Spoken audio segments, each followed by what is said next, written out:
आज साक्षात्कार आम सह उपस्थित अच्छा रेवेन्सा विश्वविद्यालय उद्भिद विज्ञान assistant professor doctor Kshirod Kumar Sahu. नमस्कार।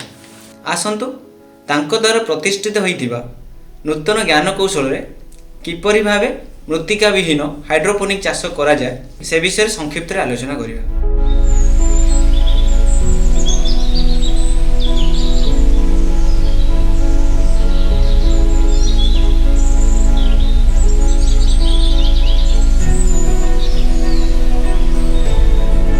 नमस्कार सर। नमस्कार सर, प्रथम क्वेश्चन होची मृत्तिका विहीन हाइड्रोपोनिक चाष कहले कौन बुझाए एवं यही पद्धति रे केउ सब गछ लगा जाई पारिबो? धन्यवाद। मृत्तिका विहीन चाष आज नुआ नुह, ये टेक्नोलोजी बहुत पुराना, किंतु मृत्तिका विहीन चाष वर्तमान समय रे ताकू टेक्नोलोजी की इम्प्रूवमेंट आना जाइछि। सेथरे न्यूट्रिएंट रो डिफरेंट जो जिनिस अछि ता भितर विषय इम्प्रूवमेंट आना जाइछि। सो मृत्तिका विहीन चाष कहले आमे माने जो चाष रे माटी रो उपयोग करबा नै, तो सुनिले आश्चर्य लगे माटी रो उपयोग हेइ परिबोनी त चाष होबो किपरि? ताहले उत्तर होछि चाष हेबो केवल गछ बढ़िया पई जितिकी उपादाय दरकार, जितिकी न्यूट्रिएंट दरकार ताकू आमे दबा, ता संगरे माटी को चेर जमिति कामुडी धरता सेमिति हिसाब रे ताकू दरकार इनट सबस्ट्रेट, से सबस्ट्रेट आमे ताकू प्रोवाइड करिबा जा फल रे सबस्ट्रेट से कामुडी धरि पारिबो, से माटी रो न्यूट्रिएंट नबनी, आमे देउथिबा न्यूट्रिएंट को से ग्रहण करिबो आउ से गछ बढ़ी पारिबो। ए मृत्तिका विहीन हाइड्रोपोनिक चाष पद्धति रो मूल लक्ष्य होछि आमे कम जगह रे बा जमी रे बहुत बेसी चाष बा गछ केमिति रोपण करा जाय पारिबो जा फल रे बहुत बेसी अमल हो पारे। सो मृत्तिका विहीन चाष वर्तमान समय रे सब प्रकार पनीपरिबा चाष, फूल चाष, किछि फल चाष मध्य लोक माने करि पारछन्ती। जेमिति आपण देखि परिबे आम रेवेन्सा विश्वविद्यालय केवल 15 फीट दैर्घ्य एवं 15 फीट प्रस्थ विशिष्ट गोटे 225 स्क्वायर फुट रो ग्रीन हाउस बा सबुज घर तैयारी करथिलु। एई केवल 225 स्क्वायर फुट भितरे आमे 450 रु अधिक फूल गछ लगे पारलु, जहाँ मृत्तिका जनित चाष कले केवल 25 फूल गछ लगेबा कष्टकर ही पड़े। तेणु जो क्षुद्र चाषी बा जहाँ पाखरे चाष उपयोगी यथेष्ट भूमि नाही, सेमाने ई मृत्तिका विहीन चाष करी आत्मनिर्भरशील हेबा सह लाभवान ही पारिबे। या छड़ा अनेक सहरांचल बा मेट्रो सिटी गुड़िकरे मृत्तिका जनित चाष उपयोगी जमीर घोर अभाव रही अछि। बहुत अपार्टमेंट गुड़िक रहुथिबा साधारण लोक मध्य बालकनी बा छात उपरे ए चाष करी निज पई पनिपरिबा बा फूल चाष उत्पादन कर परिबे। सेही चाष वर्तमान समय रे आम देश रे मध्य बहुत आदृत होई अछि। आमे माने 1.5 वर्ष पूर्व गवर्नमेंट ऑफ ओडिशा द्वारा गोटे प्रोजेक्ट पाइथिलु। से प्रोजेक्ट रो ऑब्जेक्टिव रहितिला को भली भाबरे मृत्तिका विहीन हाइड्रोपोनिक फूल चाष करि पारिबा। से फूल चाष करिवार ऑब्जेक्टिव को नै कि आमे आगु बढ़िबार कारण होची बहुत जगह रे पनिपरिबा चाष रो टेक्नोलॉजी लोक माने ऑलरेडी इंप्रूव कर सारथेनी आउ सेटा उपयोग होची।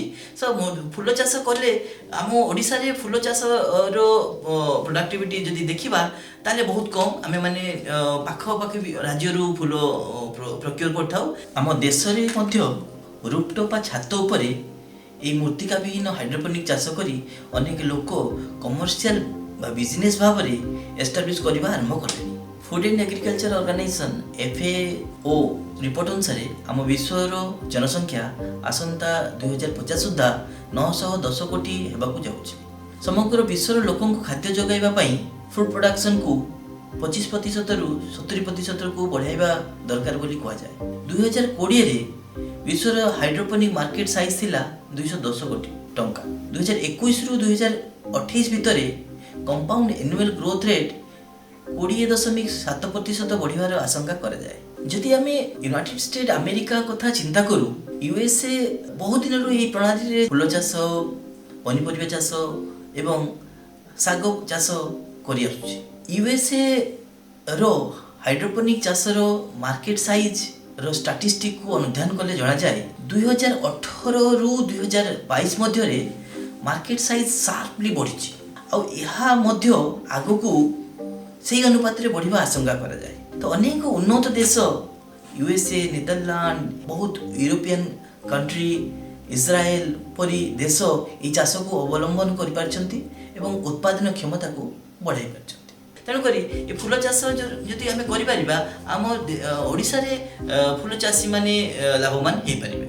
ସେଥିପାଇଁ ଗଭର୍ଣ୍ଣମେଣ୍ଟ ଅଫ୍ ଓଡ଼ିଶାର ପ୍ରୋଜେକ୍ଟ ଯୋଗୁଁ ଆମେ ଏଠାରେ ସକ୍ସେସଫୁଲି ଫୁଲ ଚାଷ କେମିତି କରାଯାଇପାରିବ ହାଇଡ୍ରୋପୋନିକରେ ତାହା ଏଷ୍ଟାବ୍ଲିଶ୍ କରିପାରୁଛୁ। ମୃତ୍ତିକା ବିହୀନ ଚାଷ କହିଲେ ଆମେମାନେ ତାକୁ ବାହାରୁ ଏମିତି କିଛି ନ୍ୟୁଟ୍ରିଏଣ୍ଟ ସଲ୍ୟୁସନ୍ ଦେବୁ ଯେଉଁଥିରେ ଗଛ ରିକ୍ୱାର୍ଡ଼ କରୁଥିବା ସବୁ ପ୍ରକାରର ନ୍ୟୁଟ୍ରିଏଣ୍ଟ ପାଇପାରିବ।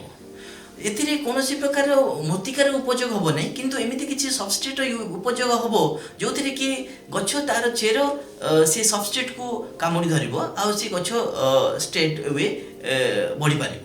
ମୃତ୍ତିକା ଜନିତ ଚାଷ କଲାବେଳେ ଆମେ ବହୁତ ଗୁଡ଼ିଏ ଫ୍ୟାକ୍ଟରକୁ କଣ୍ଟ୍ରୋଲ କରିପାରିନଥାଉ, ଯେମିତିକା କି ମୃତ୍ତିକାରେ ଥିବା TDS, pH, EC, electrical conductivity ସେଗୁଡ଼ାକୁ କଣ୍ଟ୍ରୋଲ କରିପାରିନଥାଉ। କିନ୍ତୁ ଆମେ ଯଦି ମୃତ୍ତିକା ବିହୀନ ହାଇଡ୍ରୋପୋନିକ ଚାଷ କରିବା ଏଥିରେ ଗଛର ଆଶା ମୁତାବକ ଯେଉଁଥିରେ କି ଗଛ ଭଲ ବଢ଼ିପାରିବ ଯେଉଁ ପାର୍ଟିକୁଲାର କଣ୍ଡିସନରେ ତାକୁ ଆମେ କଣ୍ଟ୍ରୋଲ କରିପାରିବୁ। କଣ୍ଟ୍ରୋଲ କରିବା ଫଳରେ ଗଛଟେ ଠିକ୍ ଭାବେ ଦିଆଯାଉଥିବା ସମସ୍ତ ନ୍ୟୁଟ୍ରିଏଣ୍ଟ ସଲ୍ୟୁସନକୁ ଠିକ୍ ସେ ଆବଜର୍ଭ କରିପାରିବ ଆଉ ଭଲ ବଢ଼ିପାରିବ। ତାହେଲେ ସାର୍ ଏଇ ନୂତନ ହାଇଡ୍ରୋପୋନିକ ଟେକ୍ନୋଲୋଜି କିପରି ଭାବରେ ଚାଷୀଙ୍କ ପାଖରେ ବା ସାଧାରଣ ଲୋକଙ୍କ ପାଖରେ ପହଞ୍ଚି ପାରିବ ସେସବୁ ପାଇଁ ଆପଣ କେଉଁ ପ୍ରକାର ପଦକ୍ଷେପ ନେଉଛନ୍ତି? ଆମେମାନେ ଯେଉଁ ଟେକ୍ନୋଲୋଜି ଏଠାରେ ଡେଭଲପ୍ କରୁଛୁ ସେ ଟେକ୍ନୋଲୋଜି ସକ୍ସେସଫୁଲି ବହୁତ ଗୁଡ଼ିଏ ଫୁଲ ଚାଷ ପାଇଁ ଏଷ୍ଟାବ୍ଲିଶ୍ ହୋଇଛି।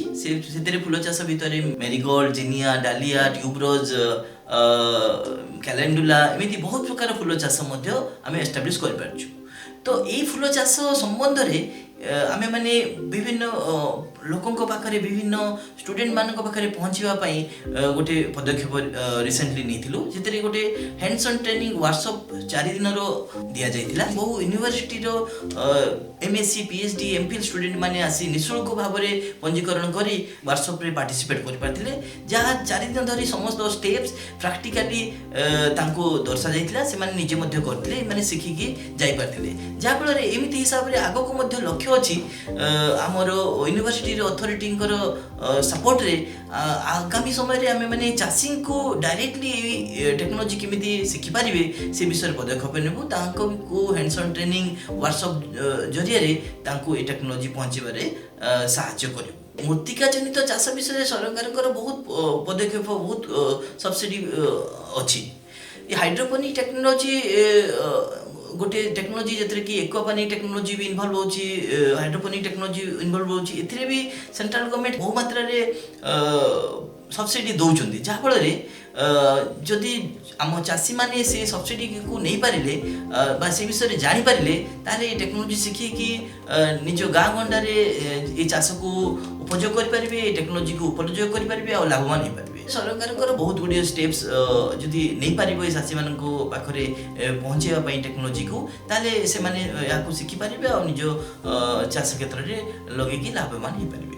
ମୃତ୍ତିକା ଜନିତ ଚାଷରେ ଆମ ପାଖରେ ବହୁ ଜିନିଷ କଣ୍ଟ୍ରୋଲ ନଥାଏ, ଯେମିତିକା କି କୁହାଗଲା ସେଥିରେ କେତେ ନ୍ୟୁଟ୍ରିଏଣ୍ଟ ଦିଆଯିବ, ସେଥିରେ କେତେ ସେମାନେ ଆବଜର୍ଭ କରିବେ, ସେ ମୃତ୍ତିକାରେ କେତେ ମାତ୍ରାରେ ଅକ୍ସିଜେନ୍ ବା ଏୟାର ସାର୍କୁଲେସନ୍ ଅଛି, ପୋରୋସିଟି କେତେ, ସେ ବିଷୟରେ ବହୁତ ଜିନିଷ ଆମ କଣ୍ଟ୍ରୋଲ ନଥାଏ।